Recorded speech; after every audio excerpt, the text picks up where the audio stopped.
I'm glad you asked these questions, Luke, because I've been watching your videos, for a while without responding or even leaving any comments, because they've been about anarchism and voluntarism and, stuff, political theory that I basically agree with, but that I really can't defend, or I don't really want to defend, because to defend it on the level of how society ought to be organized, it's too abstract for me. And if we approach this in a more philosophical way, I think by asking questions like, who am I? Who are we together? What does it mean to exist? Asking questions like that, if we can provide any answers to them, will sort of lead to political solutions of themselves, and you won't have to describe and defend and define in detail what the political system should be. It will follow naturally from how we have recontextualized and reinterpreted and understood our experience of being human. For the questions about collective consciousness, I have so much that I'd like to say about it that I don't really know where to begin, but I guess I'll start by negatively defining collective consciousness by saying that it's not Carl Jung's concept of the collective unconscious, which basically is the idea that human beings share a biological and a cultural history, and so even before we're born, the preconditions of our being born are laid down by our history, by archetypes, which are just the inherent structures which have developed over time, both as cultural information and as biological or genetic information. And the way our brains grow, which is correlated to how we learn, is based on the way these archetypes unfold. But then when we're talking about collective consciousness rather than unconsciousness, we must be talking about something different. We must be talking about what someone who maybe neglected the existence of the collective unconscious might think was free and unconditioned. So in other words, consciousness, at least as we traditionally understand it, that's what you are. That's what I am. I am a conscious being. And, a lot of people, when you press them on this, will basically say that that ability to be conscious can be reduced to really the ability to speak a language, or at least display some type of gestural meaning.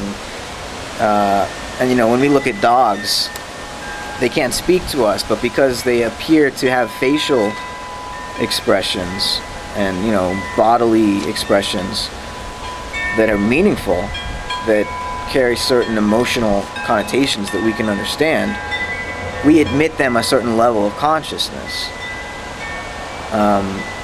But certainly plants or even mosquitoes or cockroaches, we don't admit any degree of consciousness because there's no meaning, emotional or intellectual, that comes out of their activity in the world, at least as far as we can typically recognize. But when it really comes down to it, being conscious requires the ability to speak, to give reasons why we behave in certain ways. And so consciousness and language are closely tied together. And for us to have a collective consciousness basically just means that we share language. And you pointed that out, I think, for all intents and purposes, that the only reason we can understand each other now is because there is a collective consciousness to a certain degree. We all speak English. Obviously this word English is very abstract, and in reality there's various communities of speakers of English, and each one's slightly different. You know, you live in Canada, so you know, you speak Canadian English, and I live in America, I speak American English, and British people speak you know, anglicized English, and people in all other foreign countries, you know, most of them learn to speak English in grade school, so they speak a whole nother kind of language, and we can all understand each other, but we can tell we're all sort of coming from a different angle. Language is very diverse, and you know, what I think is clear once you've seen the differences, the profound differences between different languages, is that the way you describe the world affects how you experience it.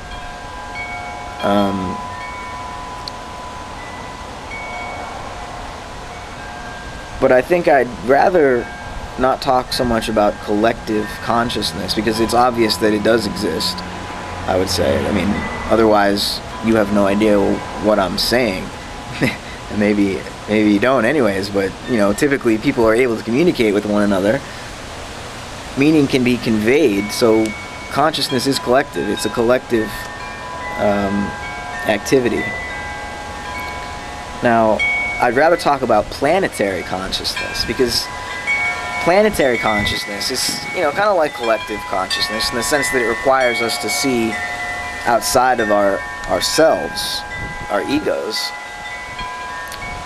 But instead of being focused so much on language, it's trying to shift our attention from words to reality, to, you know, our actual existence as a body that, you know, moves its limbs without thinking about it.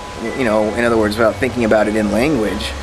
I don't consciously decide how to move my hand.